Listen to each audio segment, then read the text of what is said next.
मैया ने फिर बाद में कही भैया मेरी मजाक नहीं बनाओ, और अगर आप कह रहे हो तो मैं जब मानूंगी कि जब से मेरा लला गया है तब से रोवत रोवत आंखन की रोशनी चली गई, मेरी रोशनी वापस आ जाए मैं मान जाऊंगी बेटा आ गया है। भगवान समझ गए मैया की पुनः रोशनी वापस आई है। अब इधर सुरुचि को पता लगी कि जो बालक मैंने मारो वो लौट के आए गए है। कुंदी को बंद कर लो, अंदर जाके बैठ गई और दासी से बोली दासी ला जहर मोइला और जहर खाए जाओ, मैं अपने प्राण गमाए तो मैं कैसे मुंह दिखाऊंगी। तो सबसे पहले ध्रुव ने जाकर के मौसी को ही तलाश किया, क्योंकि कहते हैं कि कभी कभी हमें कामयाबी पाने में हमारे दुश्मनों का भी साथ मिल जाता है। अगर कोई हमें गलत बोल दे उसकी बात हमारे हृदय में चुभ जाती है तो हम सोचते हैं कि ऐसा कार्य हम करके ही रहेंगे, तो मानो वो हमारा दुश्मन नहीं हमारी कामयाबी में साथ देने वाला है।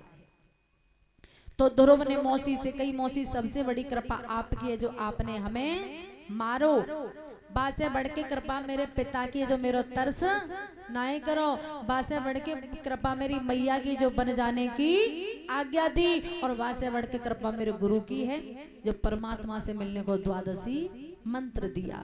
तभी कहते हैं भैया कि गुरु गोविंद दोनों खड़े और किन के लागू पाए, बलिहारी उन गुरुन की जो गोविंद दिए मिलाए। तो महाराज उत्तानपाद ने अपने बेटा को देख करके वो मुकुट उतारा और बेटा ध्रुव के सर पर रख दिया, बोले बेटा इस राज्य को आप संभालो। दोनों पत्नियों को लिया, वो भजन करने वन के लिए चले गए।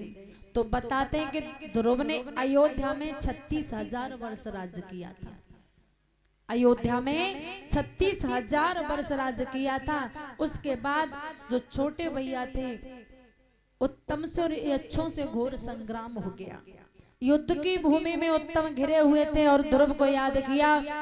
ध्रुव वहां से पहुंचे तो मारते मारते सभी अच्छों को परास्त किया है। स्वर्ग से विमान आया, ध्रुव को बिठा करके आकाश को ले गया। बोलिए गोविंद भगवान की।